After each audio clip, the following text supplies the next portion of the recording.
Calling all detectives.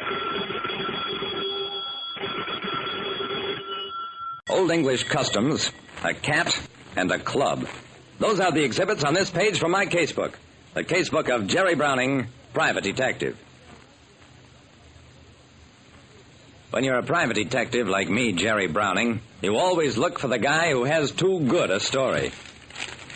I was sitting in my office reading about the Hubbard murder, strictly front-page stuff. Screaming black headlines told how the wealthy widow, Eliza Hubbard, had been found with a neat and nasty bullet hole in her back. There was no murder weapon, no fingerprints, nothing stolen. The story tried to make up for the lack of angles with a big hoopla about the late Mr. Hubbard's fabulous fortune made on the stock market before and after the crash of 1929. The Sob sisters portrayed old Eliza as a great and generous-hearted lady who tried to ease her loneliness with good works. Her charities were listed, and there was everything on the list, from a home for working girls to a society for the study of Old English customs. Hello. Yeah, this is Jerry Browning. Your name is Horner. What? Well, Mr. Horner, if you know something about the Hubbard murder, it's your duty to tell it to the police. Okay. Well, okay, if you think you need more than police protection, my fee is $25 a day in expenses. Well, sure, I'll start now. What's your address? 540 Elwood? Mr. Horner? Mr. Horner! The line was completely dead, and I had a pretty strong hunch that dead was the way I'd also find Mr. Horner. I got a call from a man with information about a baffling murder. Just as I agreed to serve as his bodyguard, his line went dead. I dialed homicide, told Lieutenant Dawson to pick me up. And while I waited for him, I verified Horner's address. It turned out to be a flat at 540 Elwood Street. The door was unlocked. We walked in, saw the cut phone wires, and then we found Horner. He was sprawled over his desk. One hand held the phone, and the other was pressed over its cradle. See, Jerry? He was trying to get the operator. Poor guy didn't know that the cutoff was for real. Yeah. And here's something else for real, Dawson. A bullet hole in his back. Just the way Eliza Hubbard got it. This guy did know something, all right. You know what I think? Hey, Jerry, look at this. This was a scrap of paper on the desk. There was a scribbled picture on it. A drawing of a cat. 2 circles, one for the head, one for the body with a tail and whiskers. It was childish, it was crude, but it was unmistakably a cat. It's just doodling, Jerry. That's what I make of it. Well, the newspapers made a whole lot more of it. Read all about it. Cat burglar, no lead, and double slaying. Cat burglar, huh? Nice and neat. Only there hadn't been any burgling. Just as in old Eliza's death, the Horner killer had taken nothing. Well, the poor guy hadn't hired me, but it wasn't for lack of trying, which made it my case, and I went to work on it.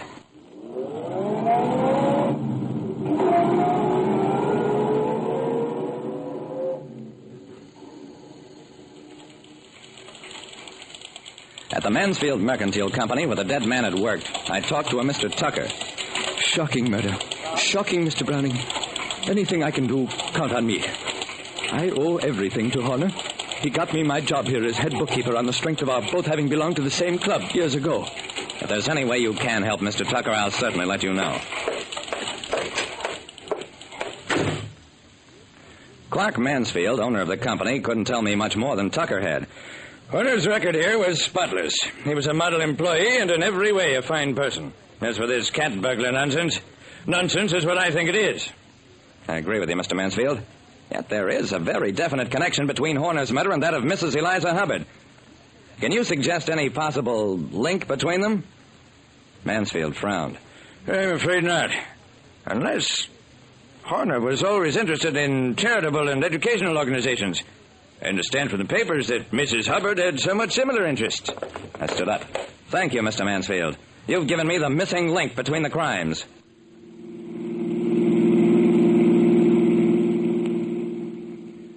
It was a link of loneliness, a clue to the common meeting ground between a wealthy widow and a little bookkeeper. I drove back to the Horner apartment, got a grim-faced cop to let me go through the dead man's papers. I found out that he'd belonged to no clubs or lodges, except one obscure society for the study of genealogy, and that had disbanded 3 years ago. I put down the notice of its discontinuance. I was stymied, stumped. And I brooded. The link I thought I'd had was nothing but a snarl. And yet there had to be some connection. I played with the names of the two victims, Hubbard and Horner. Horner and Hubbard. Horner, corner. Hubbard, cupboard. And then it hit me.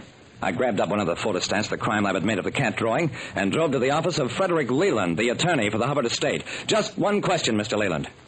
All these societies Mrs. Hubbard contributed to, did any of them deal in genealogy, the study of family names and history? Why, yes, Browning. The Society for the Study of Old English Customs. It was rather a curious organization. For all its lofty title, what it studied was the origin of Mother Goose characters and nomenclature.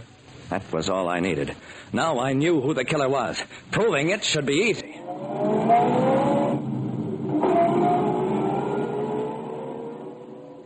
I drove to the Mansfield Mercantile Company and nothing flat. Mr. Tucker, you said I could count on you to help solve Horner's murder. Does that still go? Tucker's expression was sincere. Certainly, Mr. Browning. What can I possibly do? I'll tell you. Give me the name of the club you and Horner belong to. Why, it's so long ago that I've forgotten about it, but if you let me run down to the place I room at, I'll probably be able to find some old records. Yes, that's it. I'll go right now. He started to back out of the office, but I stopped him. It's no use, Tucker. When Horner talked to me on the phone, he drew a doodle that you overlooked. It was a drawing that named you, the picture of a cat. And another name for cat is Tom. Tommy Tucker, get it? Well, his name wasn't Tom, it was Harry, but that didn't matter. The business about the cat broke him up. Like the original Tommy Tucker, he sang, but not for his supper. He sang. Gave me the neatest confession I'd gotten for a long time. Yes, I killed him. Both Horner and Hubbard were interested in Mother Goose stuff. I got into the same club by accident. Thought it was a place I could meet rich suckers. Turned out they were tracing names of that old nursery rhyme junk, and it was only a question of time till someone would find out that Tucker wasn't my real name, that I'd done time for a stock market swindle. Old Lady Hubbard's husband was in the stock market, and so maybe that's how she got onto it first. She called me here. Horner got the message, and, well, I had to kill them both. That's all there was to it. Tucker's tucked safely away now. He didn't find the law as easy as Mother Goose. Like I said, when a guy has too good a story, when he's just too eager to help, all you have to do is help him cook his own goose.